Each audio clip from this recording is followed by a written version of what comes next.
Hello friends, શું તમે ખાંડની અંદર શિંગદાણા નાખી શેકી આટલી શાનદાર અને લાજવાબ રેસીપી બનાવી છે મિત્રો? તો એક વખત જો તમે આવી રીતે બનાવશો ને એટલે બજારમાંથી ક્યારેય પણ નહીં લાવો અને તમે કાજુ કતરી પણ ભૂલી જશો. એટલી બધી ટેસ્ટી એવી આ રેસીપી બનીને તૈયાર થાય છે. તો રક્ષાબંધન અથવા તહેવારો આવે ને એટલે દર વર્ષે આ રેસીપી મારા ઘરમાં તો ચોક્કસથી બને છે. શું તમે બનાવી છે કે નહીં એ કોમેન્ટમાં લખી દેજો અને તમે પણ આ રેસીપી ચોક્કસથી ટ્રાય કરી જોજો મિત્રો. તો ચલો રેસીપી બનાવવાનું શરૂ કરીએ. ચાલો તો અહીંયા શિંગદાણા અને ખાંડની એકદમ નવી રેસીપી બનાવવા માટે આ રીતની આપણે જાડા તળિયાવાળી આપણે કડાઈ રાખી દઈશું અને એની અંદર આપણે શિંગદાણા નાખી દેવાના છે. તો અહીંયા એવું કોઈ મેઝરમેન્ટ નથી, તમારે જેટલી રેસીપી બનાવવી હોય ને એટલા તમે શિંગદાણાનો ઉપયોગ કરી શકો છો. તો હવે જુઓ, શિંગદાણાને આપણે એકદમ સરસ મજાના શેકી લેવાના છે. તો શિંગદાણાને શેકવાની પણ એક મસ્ત મજાની ટિપ્સ છે. તો સૌથી પહેલા આપણે ગેસની ફ્લેમ એકદમ હાઈ કરી દેવાની છે અને શિંગદાણા એકદમ સરસ મજાના ગરમ થઈ જાય ને ત્યાર પછી અહીંયા આપણે ગેસની ફ્લેમ સ્લો કરી દેવાની છે.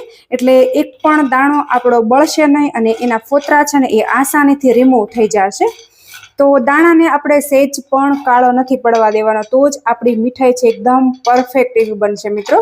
તો હવે જુઓ, આ શિંગદાણા અત્યારે તમને થોડા લાલ દેખાતા હશે, પણ આ મારી ઘરની શિંગના દાણા છે એટલા માટે આ રીતના છે. તમે ઈચ્છો તો માર્કેટમાંથી પણ દાણા લાવી અને આ રેસીપી બનાવી શકો છો. અને હા, જો તમે પ્રોપર શિંગના દાણાને શેકશો એટલે એની કચાશ દૂર થઈ જશે અને આપણી જે મીઠાઈ છે એ એકદમ ટેસ્ટી અને પહેલી વારમાં જ પરફેક્ટ એવી બનીને તૈયાર થશે મિત્રો.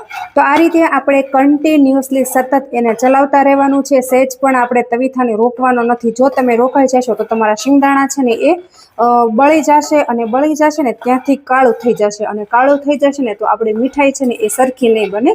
તો આ રીતે આપણે કન્ટિન્યુઅસલી સતત એને ચલાવતા રહેવાનું છે મિત્રો.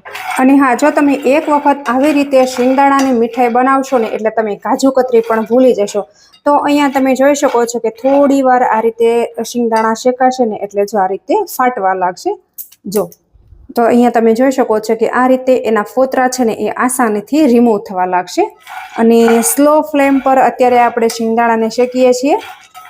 જો એક પણ દાણાને આપણે બળવા નથી દેવાનો. તો આ રીતે સતત આપણે ચલાવતા રહેશું ને એટલે બધી બાજુ દાણા ફરતા રહેશે ને એટલે સરસ મજાના શેકાઈ જશે.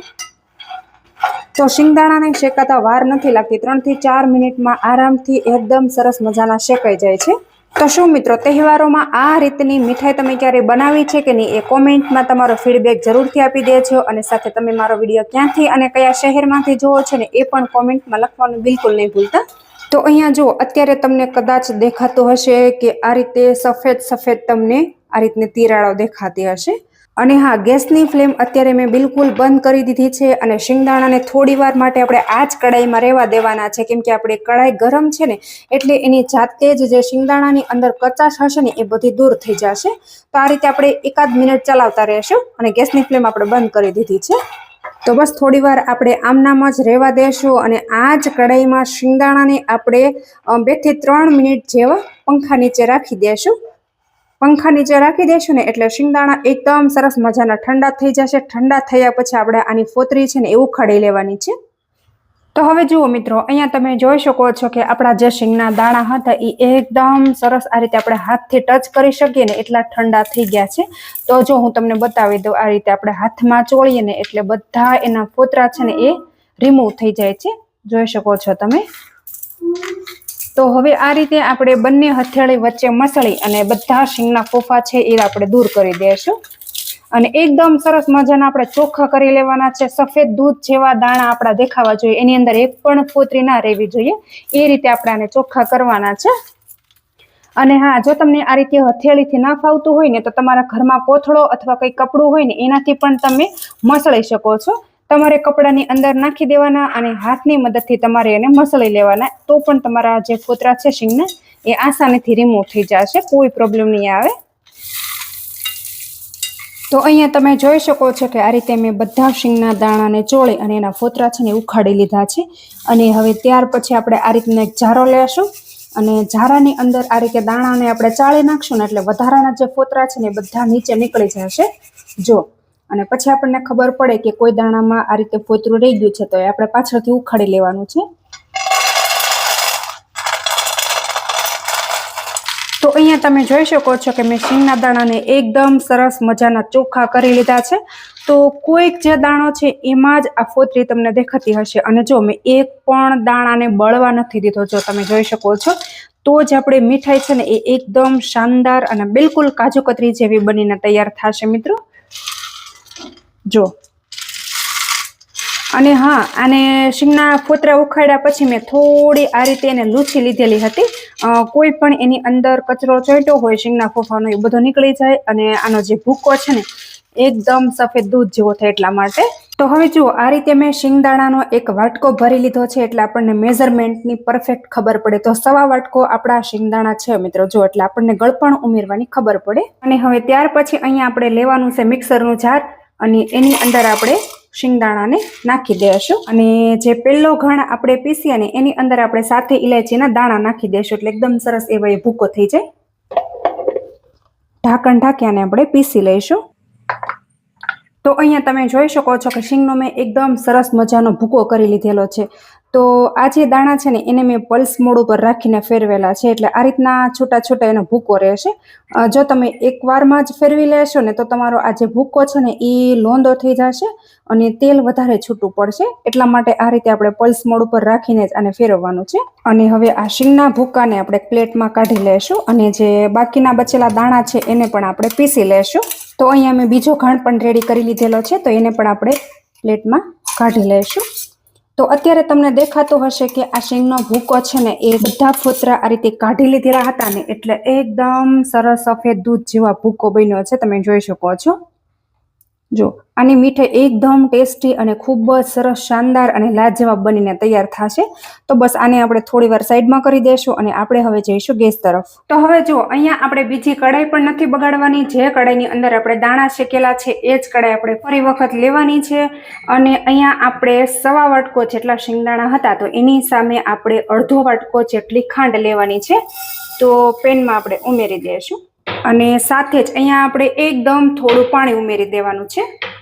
તો હવે શું કરવાનું છે કે આ ખાંડને આપણે પ્રોપર ઓગાળી લેવાની છે અને 1.5 તારની આપણે ચાસણી બનાવીને તૈયાર કરવાની છે. હવે જુઓ, ગેસની ફ્લેમ અહીંયા મેં હાઈ કરી દીધી છે એટલા માટે ખાંડ છે ને આપણે ફટાફટ ઓગળી જાય. હવે જુઓ, તમને કદાચ એવું થાય કે ચાસણી બનાવતા નથી આવડતું, પરફેક્ટ ચાસણી નથી બનતી, 1.5 તારની ચાસણી નથી બનતી, તમારી ચાસણી કડક થઈ જાય છે, કાચી રહે છે, તો તમારે શું કરવાનું છે કે શિંગદાણાનો જે ભૂકો છે ને એને તમારે પલ્સ મોડ ઉપર નથી ફેરવવાનો અને કન્ટિન્યુઅસલી તમારે બટન ચાલુ રાખવાનું છે એટલે શિંગદાણામાંથી તેલ વધારે છૂટું પડશે અને જેવી રીતે લોટ બંધાય ને બસ બિલકુલ એ રીતે તમારો શીંગનો ભૂકો થશે.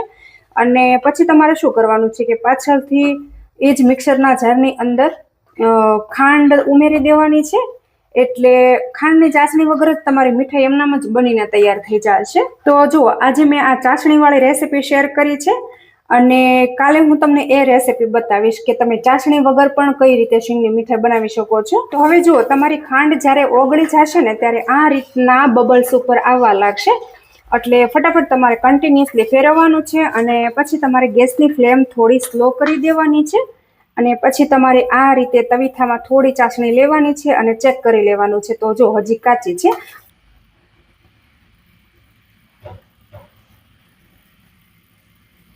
તો અહીંયા તમે જોઈ શકો છો કે જો આ રીતનો તાર બને છે, જો બને છે ને.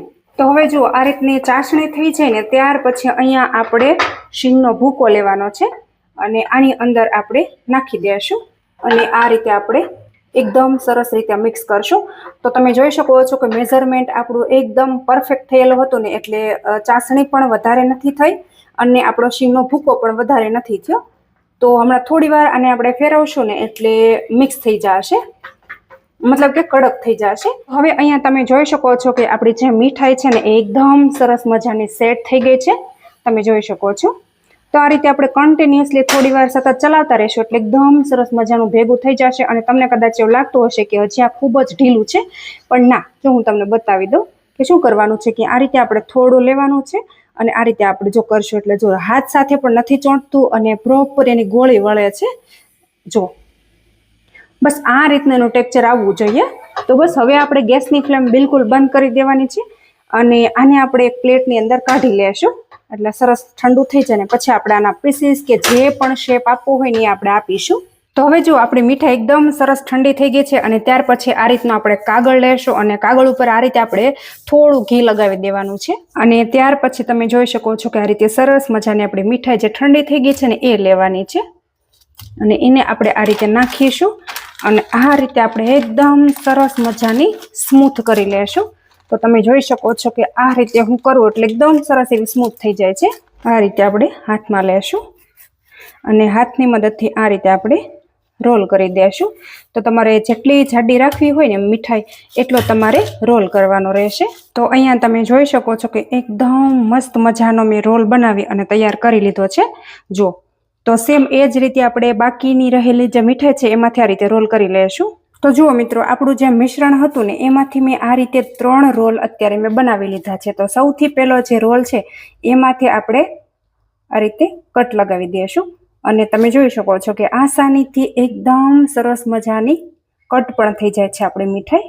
જો એટલી બધી સરસ અને પોચી રૂ જેવી બની છે ને કે વાત જ ના પૂછો. તો જુઓ, મીઠાઈના એકદમ મસ્ત મજાના આ રીતે મેં પીસીસ કરી અને પ્લેટમાં મેં ગોઠવી દીધેલા છે. તો તમે જોઈ શકો છો કે જોતા જ ખાવાનું મન થઈ જાય અને કાજુ કતરી પણ ભૂલી જાઓ અને રક્ષાબંધનમાં તમે તમારા ભાઈને આ મીઠાઈ ખવડાવી શકો છો. એટલી બધી ટેસ્ટી એવી આ મીઠાઈ બનીને તૈયાર થઈ છે. તો હું તમને એક મીઠાઈ તોડીને પણ બતાવી દઉં. જો કેટલી બધી સોફ્ટ અને પોચી રૂ જેવી બની છે. મિત્રો, તમને આ રેસીપી સારી લાગી હોય તો કોમેન્ટમાં તમારો ફીડબેક આપી દેજો અને ચેનલ ઉપર નવા હોય ને તો ચેનલને સબસ્ક્રાઈબ કરી લેજો. Thank you.